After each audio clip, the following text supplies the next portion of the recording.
When my sister called me that night, her voice was trembling. But it wasn't from fear. It was excitement. Rach, guess what? I'm married. And you're not going to believe what we're planning next. That's the exact moment I realized something was very, very wrong. My name is Rachel Whitmore. I'm 32, a corporate lawyer in Chicago, used to late nights in glass towers and clients who measure their lives in billions. My older sister, Hannah, stayed behind in our hometown in Kansas, running numbers for a small trucking company after her divorce. We were always different, but close, until she met him. Clayton Blake. A man whose smile looked like it had been carved in neon. Too perfect, too rehearsed, like he'd practiced it in mirrors for years until it landed with the right amount of charm. The first time she mentioned him, she said, "He's the kind of guy who makes you feel like you've known him forever. He listens, Rachel. He really listens." I should have been happy for her. After all, Hannah deserved a fresh start. But the moment I Googled his name and found absolutely nothing, no LinkedIn, no business profile, no college alumni news, I felt the first ripple of unease. People like Clayton don't leave no digital footprint. Unless they don't want to be found. The months after they met, Hannah's voice on the phone began to change. At first, she was bubbly, gushing about weekend trips with Clayton to Oklahoma casinos, or how he was introducing her to his business partners. Then she started canceling our calls altogether. "Clayton says I spend too much time worrying about what you think," she told me once. "He says I need to live my own life, without judgment." Judgment. That was his word, not hers. By the time Thanksgiving rolled around, Hannah skipped our family dinner for the first time in her life. I drove the 6 hours from Chicago to our childhood farmhouse, the one place that had belonged to us ever since Mom and Dad passed. The shutters needed painting, the porch sagged a little, but it was home. She didn't show up. Instead, 2 weeks later, she called me at midnight, her voice bubbling with adrenaline. "Rach, don't freak out, but we did it. Clayton and I got married.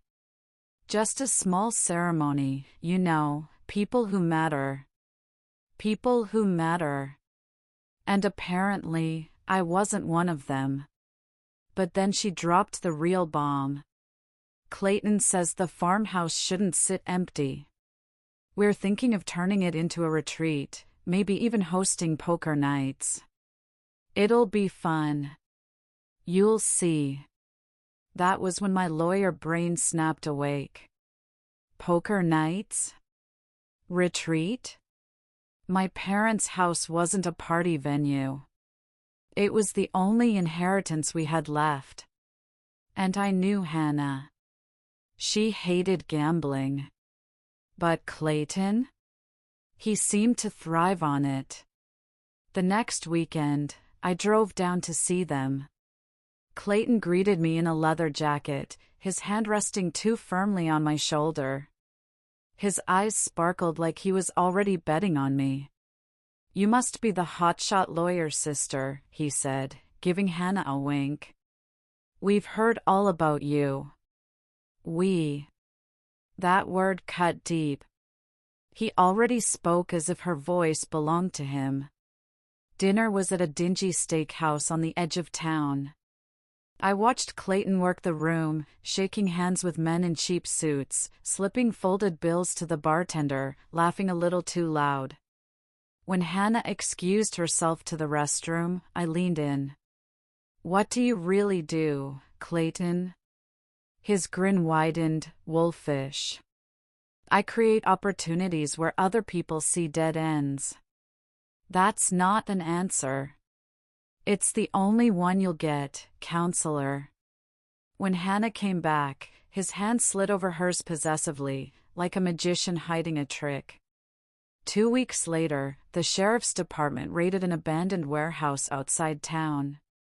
Local news reported it was a front for illegal poker tournaments, cash piles changing hands in the dark. They didn't arrest anyone that night, but guess whose car was parked out back? Clayton's black Dodge Charger. When I called Hannah, she denied everything. Clayton was just meeting a friend. Don't start, Rachel. You're always so suspicious. But her voice wavered. That was when I knew. My sister wasn't just dating a fraud. She was married to a man who could drag her straight into the kind of hell you don't crawl out of.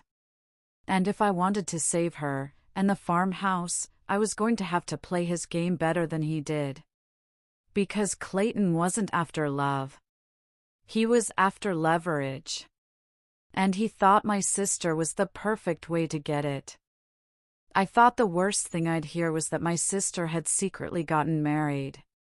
But that was before the night I walked into a backroom in Kansas and saw her dealing cards for men who smelled of whiskey, gun oil, and desperation. The farmhouse looked different the next time I visited.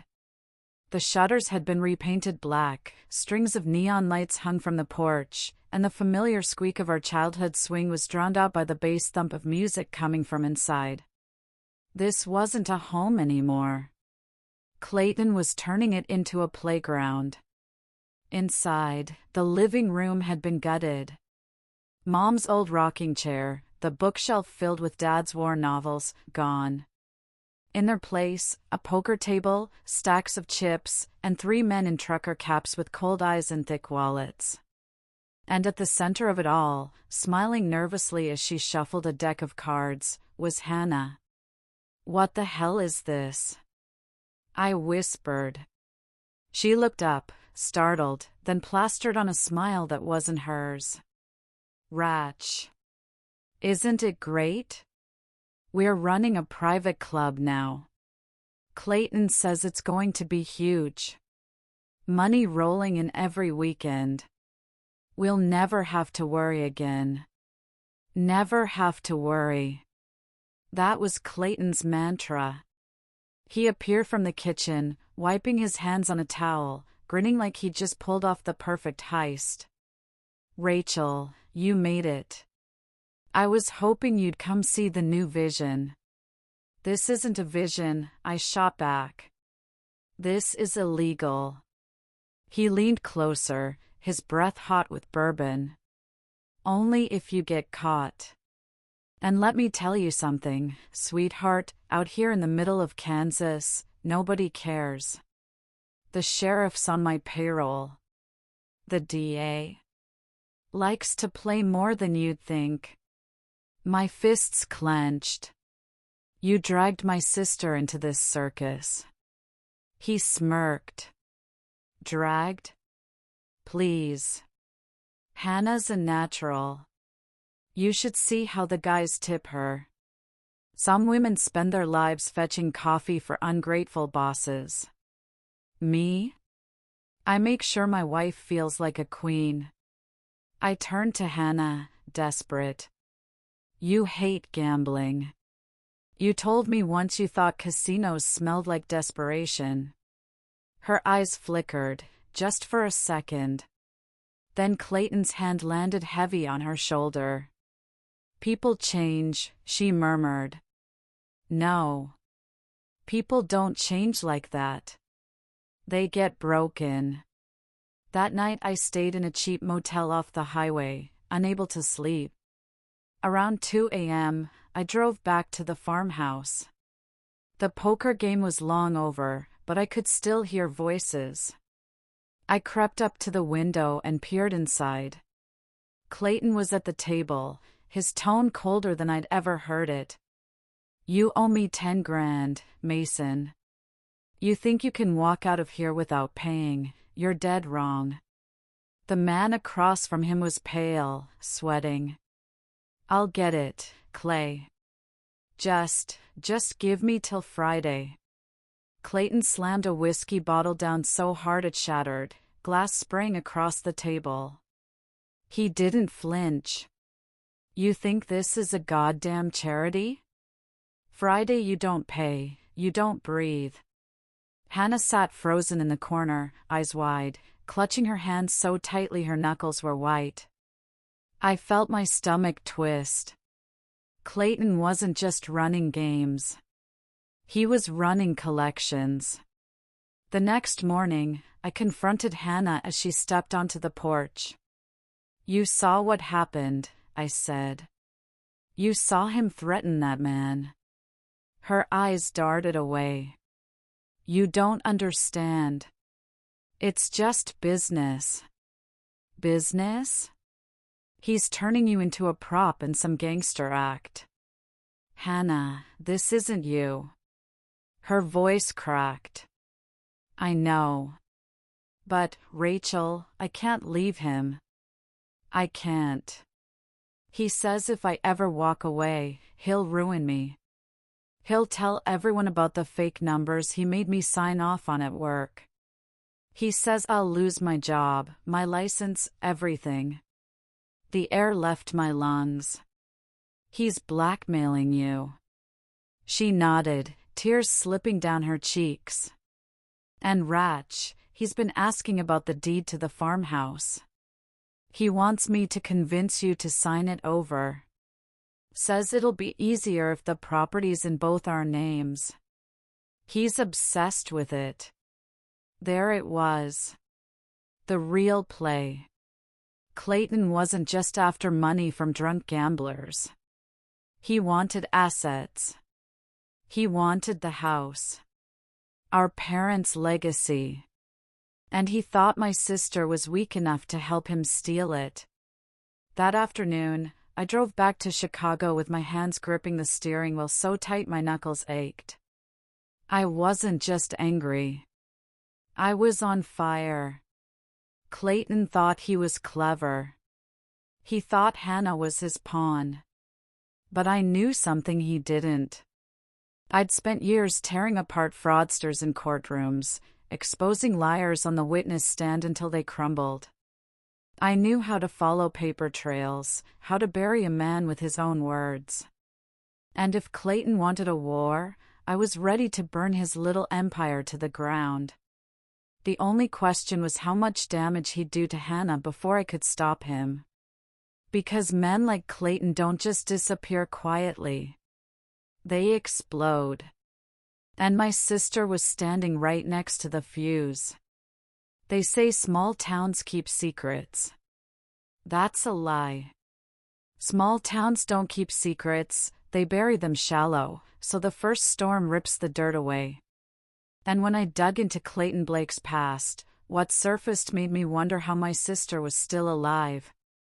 Back in Chicago, I couldn't stop replaying the image of Hannah's face that night, her eyes glued to the man smashing bottles and promising violence, while she sat paralyzed in the corner like a trapped bird. I opened my laptop and went hunting. Clayton Blake. No LinkedIn, no Facebook. His so-called business website was nothing but a dead page with a stock photo of men shaking hands. But public records? They never lie. I started with court filings across Kansas and Oklahoma. The first hit nearly made me choke on my coffee.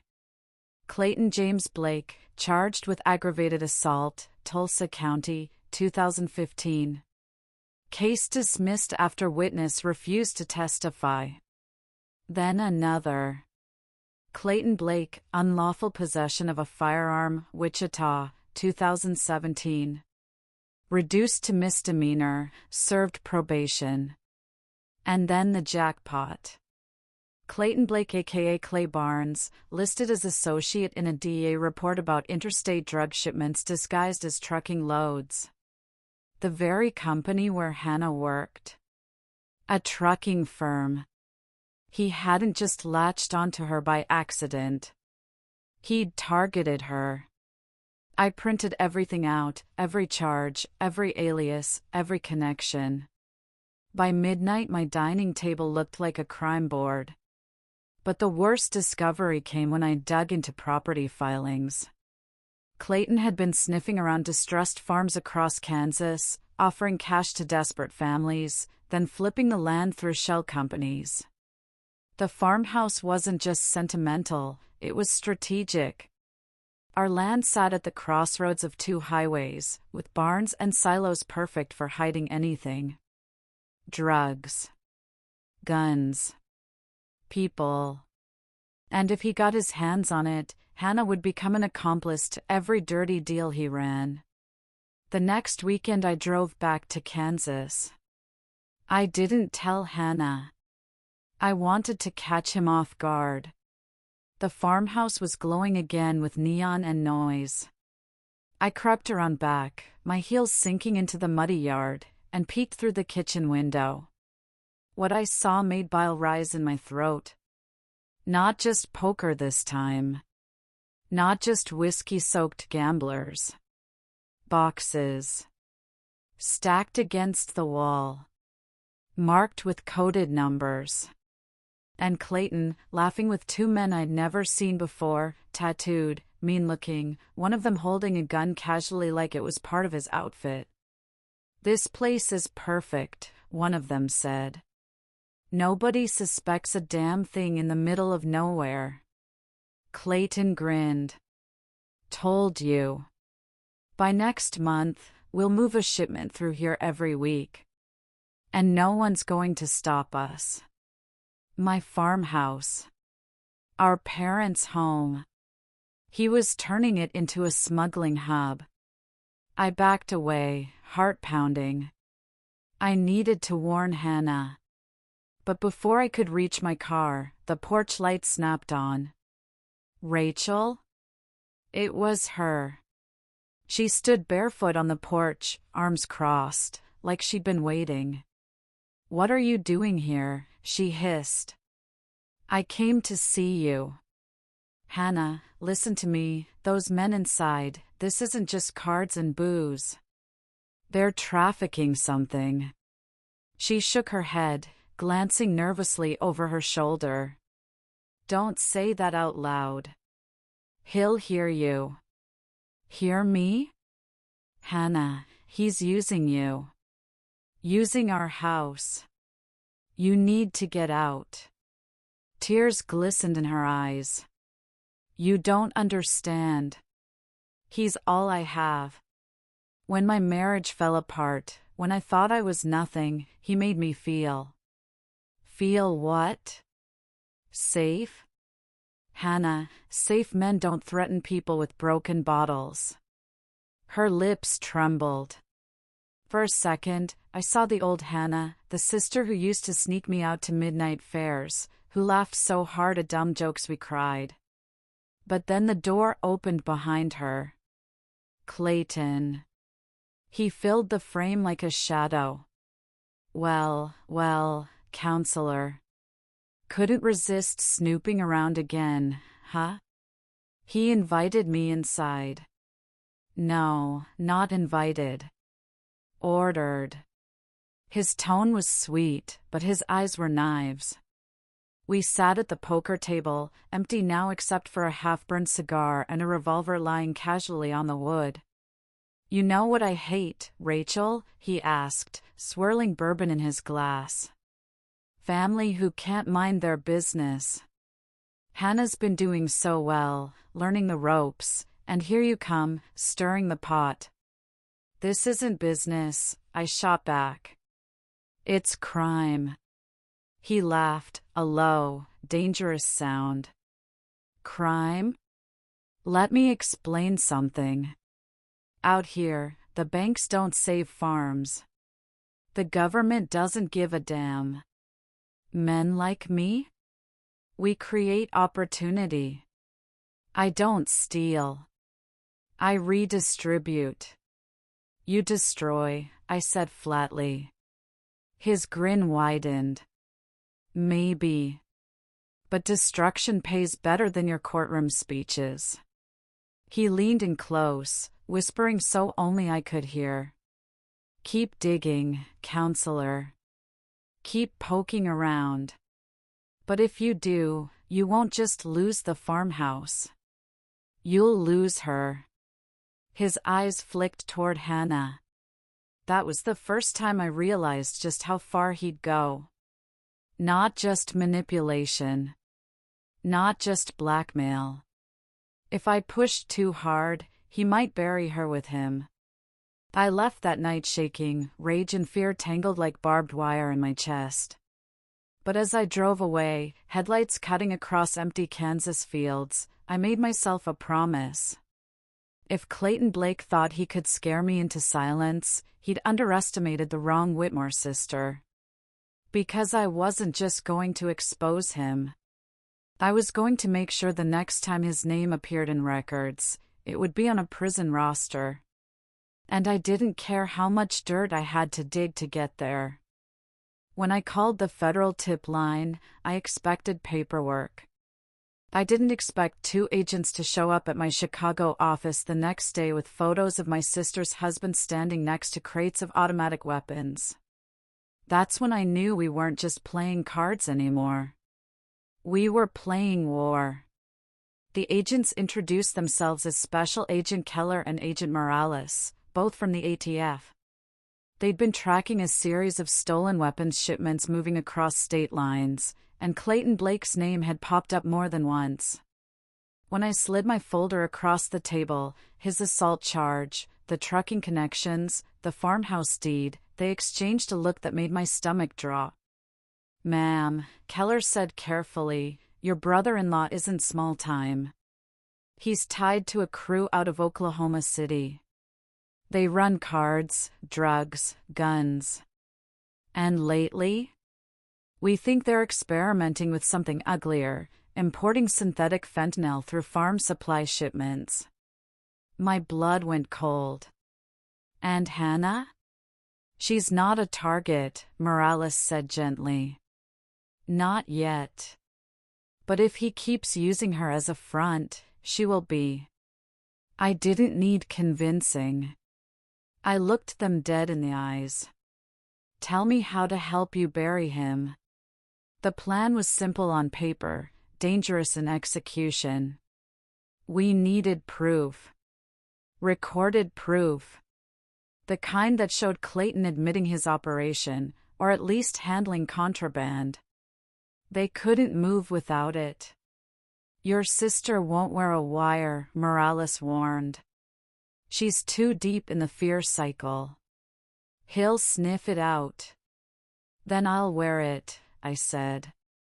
Keller raised an eyebrow. "Counselor, you understand what that means?" "Yeah. It means I sit across from a man who wants to ruin my sister, and I smile while he thinks he's winning."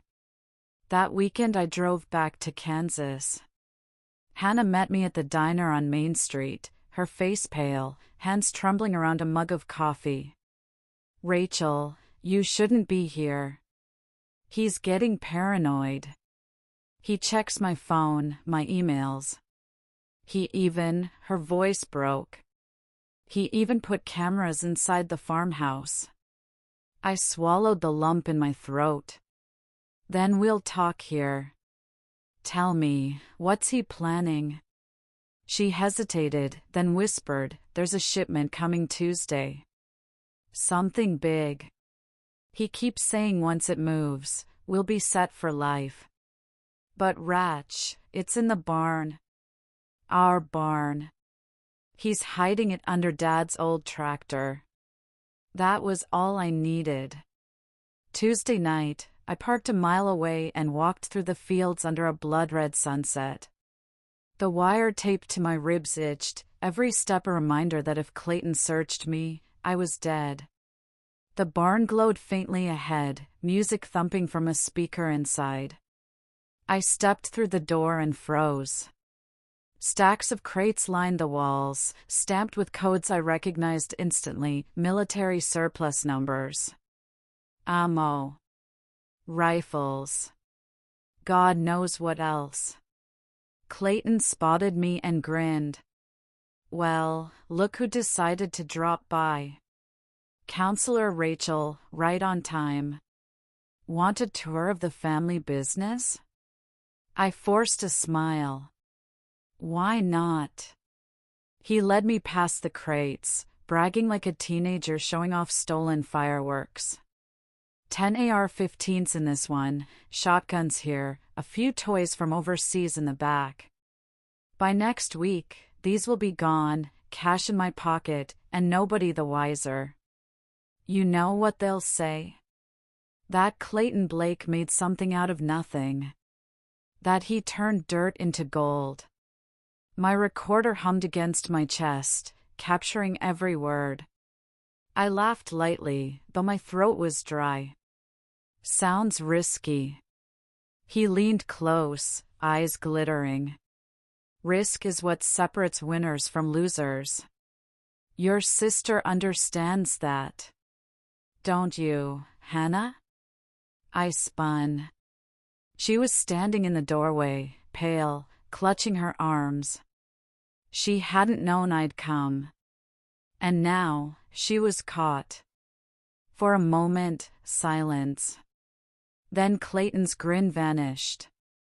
What the hell is this? His eyes narrowed. Why are you both here? Did you plan this? He grabbed Hannah's wrist so hard she gasped. Clay, stop. I snapped. You're hurting her. His gaze flicked between us, suspicion dawning. And then, God help me, his hand went to his waistband. Gun. I felt the air freeze. But before he could pull it, headlights cut across the barn walls, blinding and sudden. Then, shouts. Federal agents. Drop your weapon. The doors burst open, Keller and Morales leading a flood of vests and rifles. For a split second, I thought Clayton would surrender. Then he did something insane. He shoved Hannah at me, grabbed a crowbar from the floor, and smashed it into one of the crates. Wood splintered. Metal clattered. And suddenly, the floor was littered with grenades. Real grenades. The agents screamed. Guns rose. And Clayton laughed like a man who had already burned the whole world down. The pin on the grenade was still in. I saw that much. But by the time I realized he was bluffing, the barn was already on fire, and Hannah was gone. For one frozen heartbeat, everyone stared at the floor glittering with metal. Keller's voice cut through the shock, hands where I can see them.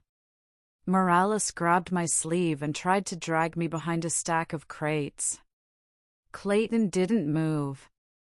He crouched, picked up a grenade like a man palming a billiard ball, and smiled.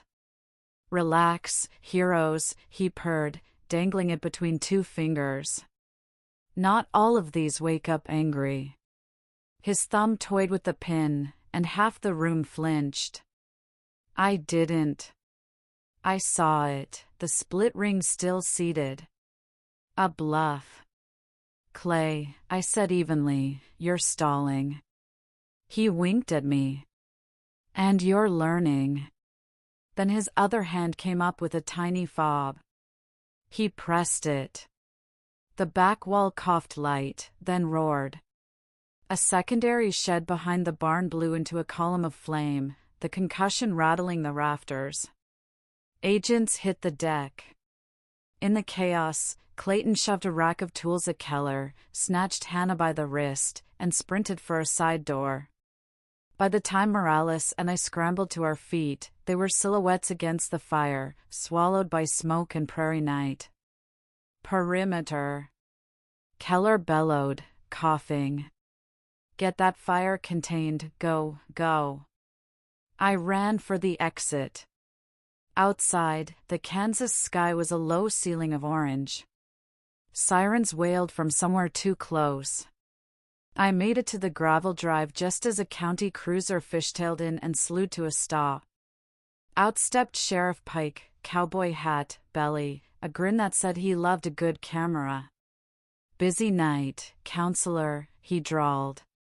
Everything all right out here? Every instinct I owned screamed. Clayton bragged the sheriff was bought. I tested it. Your brother-in-law's a menace, I snapped. He's fleeing south on Ridge Road with my sister. Pike's eyes ticked toward the burning shed. He took his time.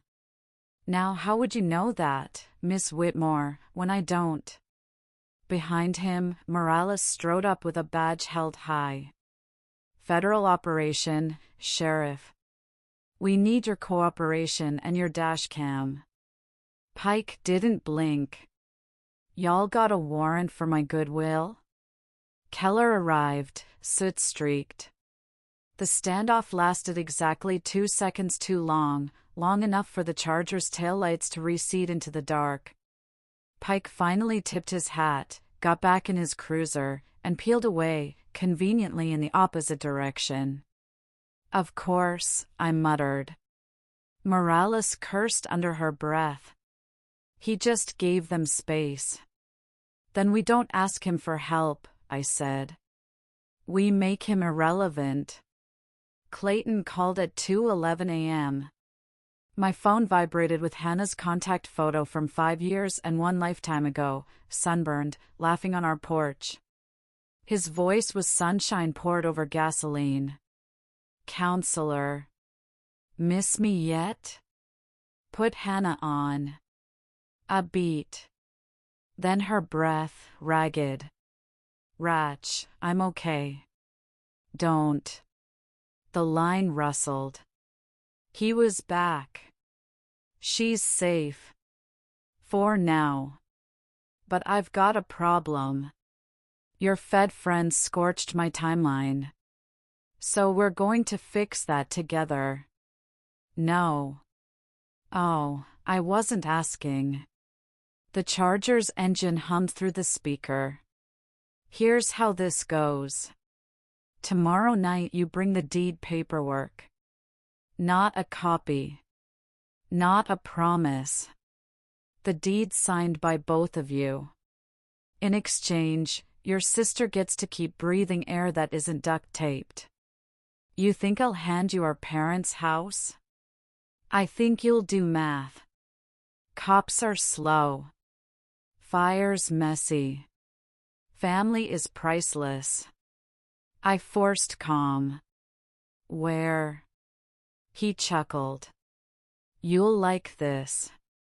The Rusted Spur. Hannah says you hate that place. Meet me there at 9. Come alone. Come dirty. Click. The Rusted Spur was the oldest lie in town, a bar where no one saw anything but somehow everyone did. Keller listened to the playback, jaw clenched. He wants crowds and music, noise that kills clean audio. Then we give him something noisier, Morales said. A pen that tracks, a notary stamp that records, a purse that sings. I nodded. And a deed that isn't. They both looked at me. I smiled without humor. Decoy paperwork. It looks real, scans real, even feels real. But if he files it, it pings our system and bounces right back to the registrar with an alert. I've used it before on hedge fund vultures. Works the same on barnyard criminals. Good, Keller said. We'll seed the bar with plain clothes. No heroics. I didn't promise him anything. The Rusted Spur smelled like yesterday's fights and tomorrow's court dates. Neon jukebox glow smeared across faces. Locals hunched in booths like crows on a fence. I walked in at 8:58 with a black tote, my chest tight around a mic so small it could have fit under a fingernail. Clayton rose from a corner table. He'd cleaned up, shaved the smoke off his jaw, and put on a denim jacket that made him look like a poster of a man who never grew up. Hannah sat beside him, colorless, wrists red beneath the cuffs of her cardigan. Look at you, he said, like he owned the room. A woman who brings signatures to a gunfight. Where's the notary? I said. Right here. He jerked his chin. A woman by the bar stood and approached with a stamp in her hand and a smile I didn't trust. Her hair was platinum, her eyes glass green, and there was a snake tattoo hiding beneath her collar. Sky, Clayton said grandly. Meet the sister. Sky notarizes for half this county when the courthouse is sleeping. Charmed, Sky said dryly. Up close, I saw something under her eyeliner, restlessness. Or regret. Paperwork, Clayton said. I set the folder down. Inside, deed forms, affidavits, all surgically correct. Sky flipped through, rolling her lip between her teeth. Looks legit, she said. Names, parcel, chain of title. I'll need IDs. Of course, I said. I glanced at Hannah. You sure? Her mouth quivered. Then something in her spine straightened. She nodded once like a soldier to a plan only we understood. We've always spoken in glances. We learned it at our mother's funeral. We laid out our driver's licenses. Sky stamped, the ink pad whispering secrets. Clayton watched me the whole time. See? Cooperation. The civil kind. I slid the special pen across the table. Sign. He smirked. Ladies first. Hannah's hand shook. Mine didn't. The tip scratched paper, data flowing into the pen's hollow body, the digital signature traveling in 1,000 directions. Sky notarized, stamped again. All right, she said. Executed. Clayton leaned back, satisfied. Pleasure doing business. Where is she staying? I asked, voice steady. You promised. He raised a palm. Tomorrow. After the county recorder opens and this becomes a beautiful new chapter in the book of us. Then Hannah's free to reflect. You don't make the law, I said. I make do, he said, grinning. He folded the deed into his jacket. Now run along, counselor, before you remember you're brave. Behind the bar, a man in a seed cap hit the jukebox. The music jumped louder, a country song about mistakes. My mic hissed. Keller's voice rattled my earpiece. We need him to say the word coercion or shipment. Anything on guns. Keep him talking. So I stabbed where his pride lived. You're nothing without other people's property. His smile cooled. And you're nothing without Daddy's porch swing. Dad built that swing. I let the fury bleed. You built nothing but fires. He spread his hands, preacher-wide. I built an option. This town worships men with land. Today, I become one. Tomorrow, I put it to work. Moving crates.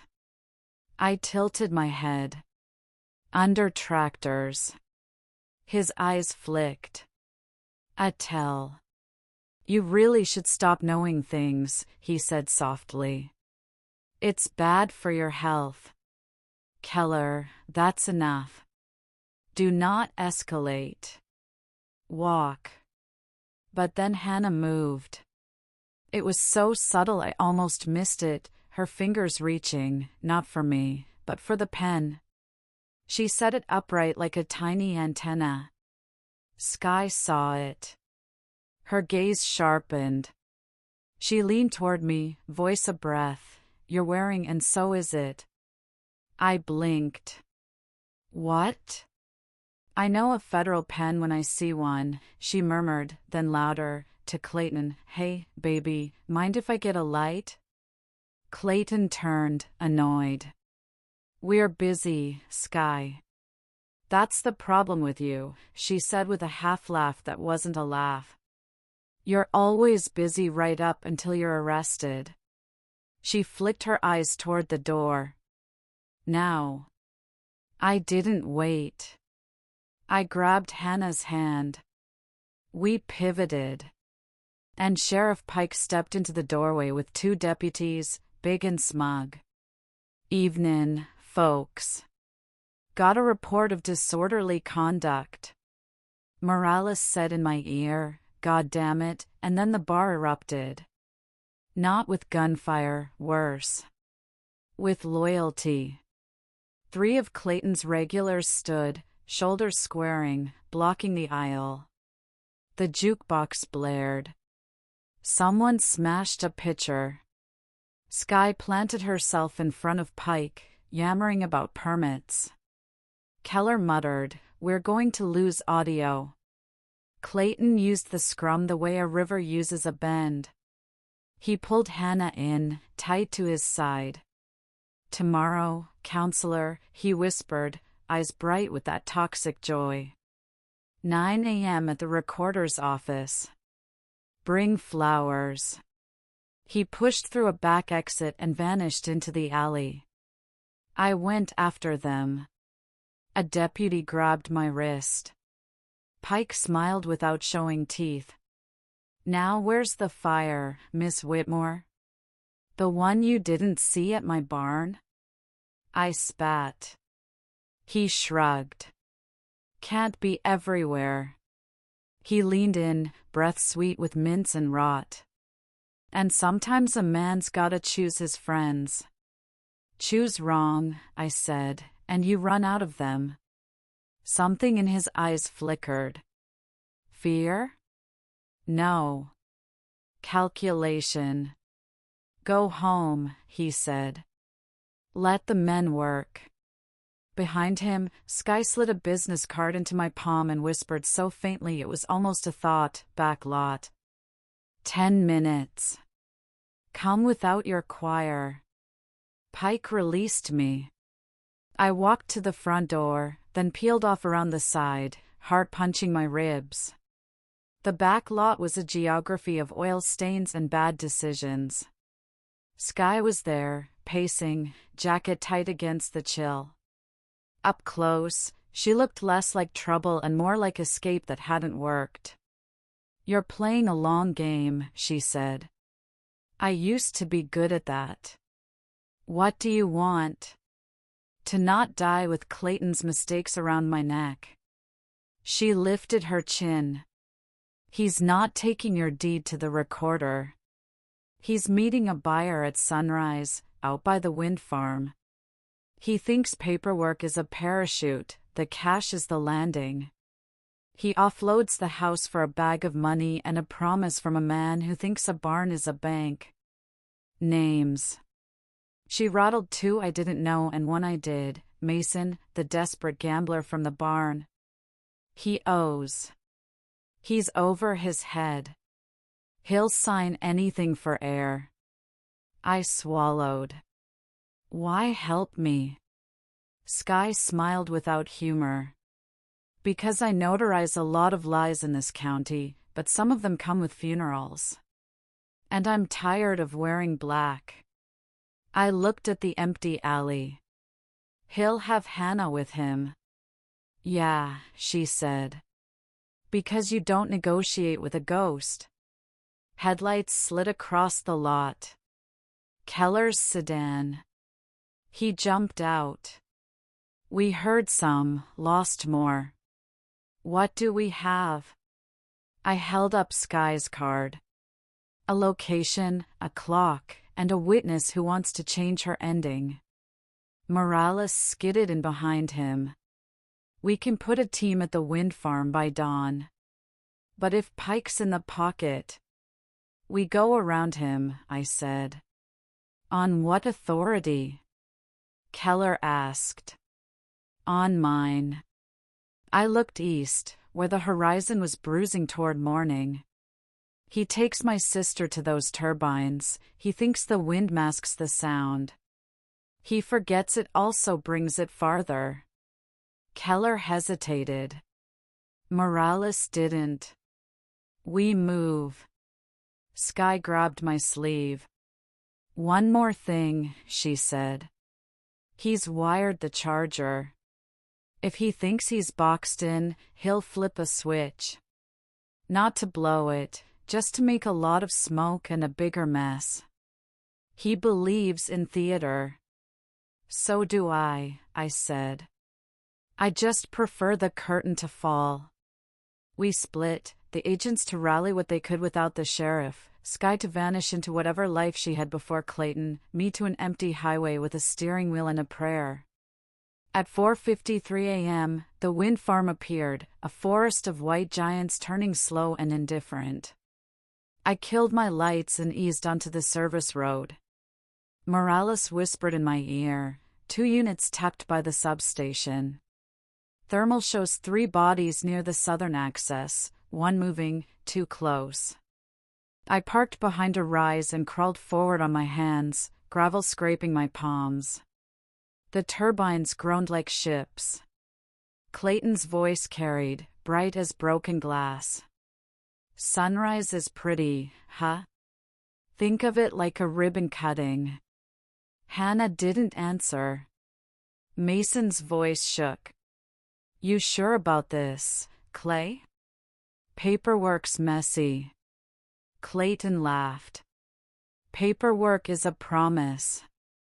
Today, I become a man of means. Tomorrow, nobody argues with me again. Keller murmured, we need him to reference the guns, the barn, anything tying the operation. Wait for my mark. I exhaled. The wind slipped across the field, a giant's breath. Then a buzz from the charger, a click, and a hiss. Smoke poured from under the car, dark and theatrical, rolling low through the grass. Morales, there it is. He's throwing cover. I stood. No, Keller warned. Rachel. I shouted into the wind anyway, my voice tearing. Clayton. It's a fake deed. The field paused. Even the turbines seemed to listen. Clayton turned, smoke wreathing his shoulders, delight sparking in his eyes. Oh, counselor. I hoped you'd say that. He tightened his grip on Hannah and lifted something in his free hand, my pen. Because I brought my own recorder too, he said softly. And now everyone hears you admit it. He tapped the pen, smug. The smile died on his face when the tiny LED flashed blue. My color, not his. Keller's mark cracked my earpiece. Move. Lights sprang up. Voices thundered. The field erupted. Clayton yanked Hannah backward, dragging her toward the smoking charger, toward the switch that made theater out of danger. I ran. He looked over his shoulder, saw me closing, and did exactly what men like him always do when corners turn to cages. He chose the mess. He dove for the door, slammed his hand under the dash, and the charger vomited smoke like a dragon. I hit him hard enough to feel my ribs complain. Hannah flew free, hit the ground and rolled. For a second the world was nothing but coughing and white. Hands found me, Morales's, iron strong, and dragged me away. A shape rose in the cloud, coughing, snarling, Clayton.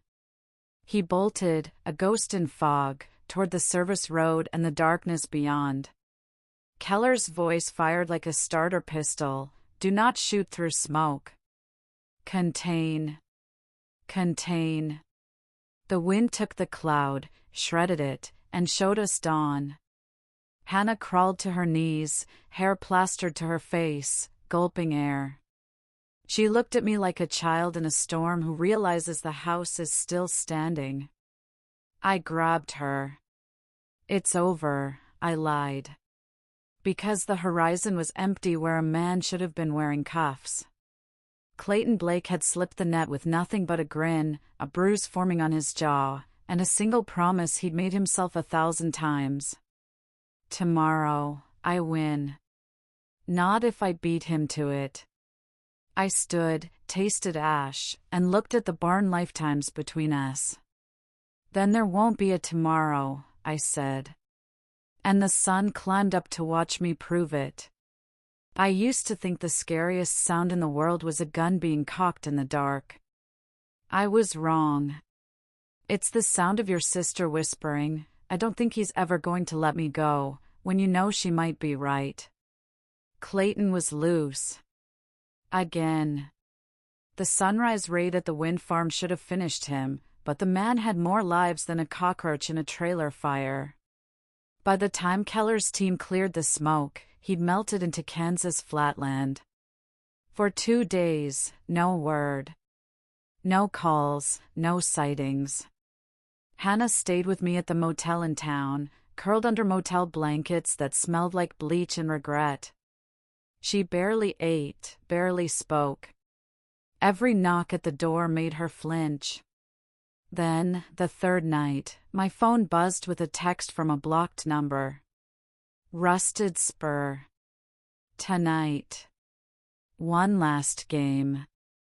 Winner takes all. I showed it to Keller. He frowned like a man who'd run out of patience. This isn't a negotiation. It's bait. Good, I said. Let's bite. The rusted spur again. Only this time, it wasn't poker chips on the tables. It was a cage. I walked in with Hannah on one side, Morales shadowing us from the bar. The crowd wasn't locals anymore. They looked imported, tattooed muscle, leather vests, scarred knuckles. The air reeked of adrenaline and gasoline. And in the middle, leaning against the cage with a bandage on his jaw, stood Clayton Blake. He spread his arms like a host at a carnival. Welcome back, counselor. You and Sis ready for the bonus round? What do you want? I asked. His grin glinted. Validation. See, the feds think I'm a ghost. You think I'm a monster. But truth is, I'm just a man who knows how to gamble. Tonight, we let the table decide. He pointed inside the cage. 2 chairs. A table bolted to the floor. A single revolver resting on it. Russian roulette.